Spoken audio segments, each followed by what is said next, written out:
And another vitally important aspect of radio is that it's sold by day part. And not unexpectedly, the most expensive radio time is, what do you think it is, folks? It's drive time. Morning and afternoon drive time. These are the basic day parts for radio. Morning drive, midday, afternoon drive, evening, and overnight. And overnight, when it exists, some stations don't even broadcast that. It's very cheap.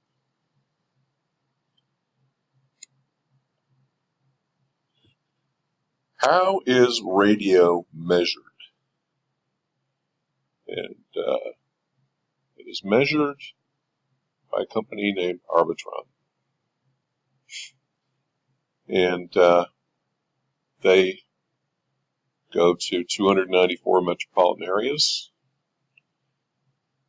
And they have a diary service that measures several times a year. But more importantly, they have these people meters that does audience measurement every day.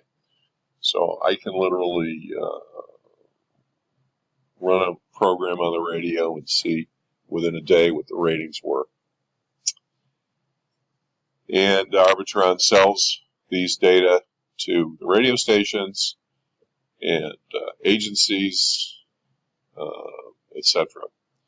And they track share of the audience. They can track demographics, age, etc. And that is how radio listenership is measured, and it's based on ratings that stations can charge more or less for their time. Arbitron radio ratings. Just want to remind you that you can target by language. There's some Spanish radio stations. You even have Korean radio stations, etc. in markets like New York. And so now let's talk about the industry itself. Ad spending on radio, radio CPM, trade association, ownership trends, etc.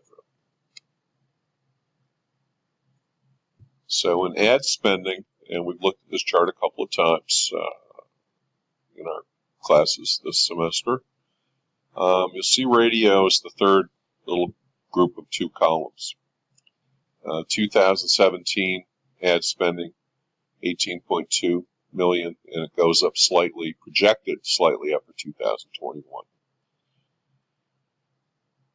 And again, most of the radio ad spending is for local radio. And so there's radio. It's basically pretty flat in terms of ad spending growth. Whoop.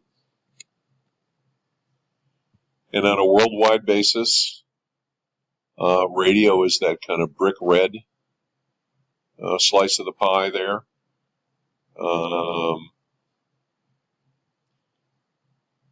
6 or 7% of worldwide global ad spend.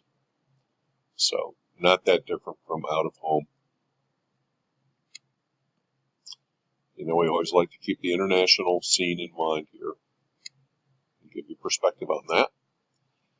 And now we come to the radio's trade association, which is called the Radio Advertising Bureau. And let's take a look at their website. The RAB. They're actually located around 56th Street, I think it is, between 6th and 7th Avenue. I've been there many times. And again, I apologize that you don't see everything here in the screen.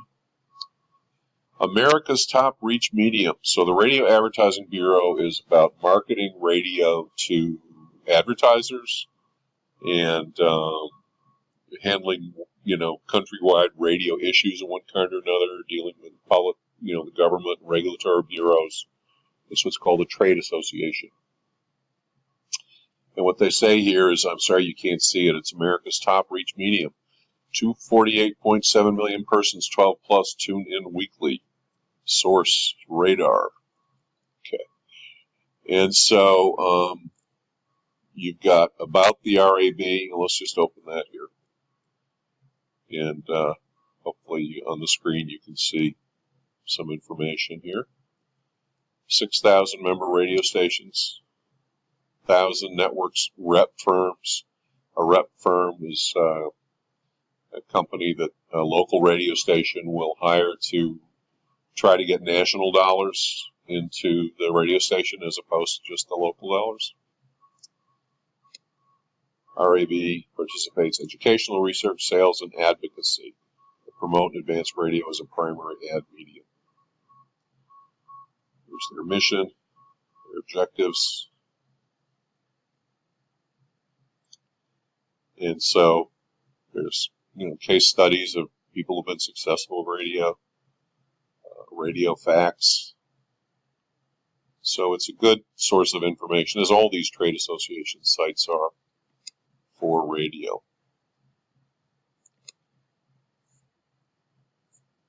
And here are the major players in radio, the major companies. iHeartRadio was originally called Clear Channel Radio. It is the largest group of radio stations in the country.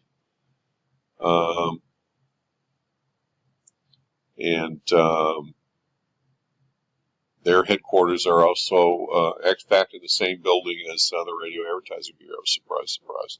And if you go up to the floor, the management floor, you get up the elevator and walk along a corridor where as you walk, you're stimulating different radio broadcasts to kind of hit you. It's sort of an interesting effect. And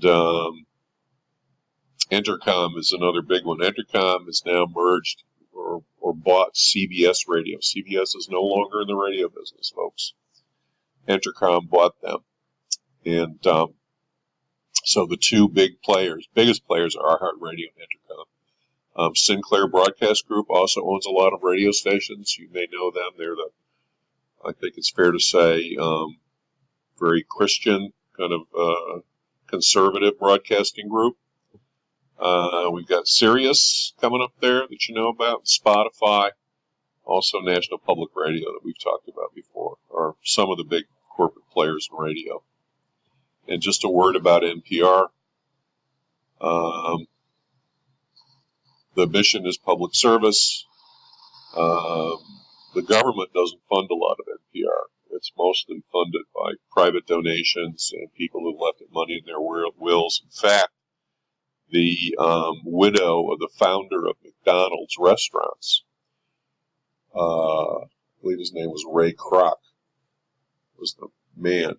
She left, I think it was Joan Kroc, if I'm not mistaken, left several $100 million of her fortune to NPR, which was kind of amazing. So that's NPR. And by the way, my pug Eloise listens to NPR all day when I'm not home. She wouldn't have it any other way. So let's look at radio versus other media a little bit more. We looked at the spending. Let's look at our CPMs. And radio is the light blue, and the average radio CPM is listed as $10. So relatively low cost per 1,000 impressions. And you remember this is our handy-dandy little slide about how to evaluate media types. CPM we talked about. The other way is quality of impression and measurability. Let's talk about quality of impression because it's pretty important with radio. There are advantages and disadvantages to radio. It's low cost. Importantly, in terms of content, you can get the DJ who hosts the program to read your ad. And this has gone on in radio for a long time.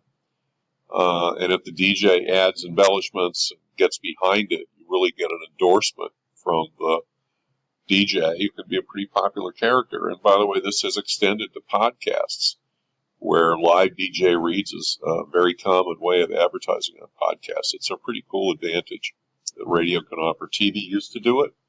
I can remember the days when a TV host would hold up a can of dog food and take a break from the program and talk about the dog food. But TV hosts really don't choose to stoop that low, quote unquote, anymore. That it's just not cool for them to do it, so they don't do it. But it's still done on radio.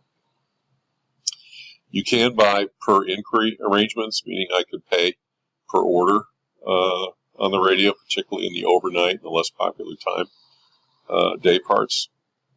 The creative cost is very cheap. DJ Read, of course, is pretty much free in terms of creative costs, but even if you record a radio edit, it's much less expensive than TV. And of course, the main disadvantage is there's no visual impact. Now, I did not have a chance. I'm feeling I want to play the Stan Freberg piece for you now. So I'm going to stop and insert that piece from YouTube, and then we'll keep going and basically finish up on radio, folks.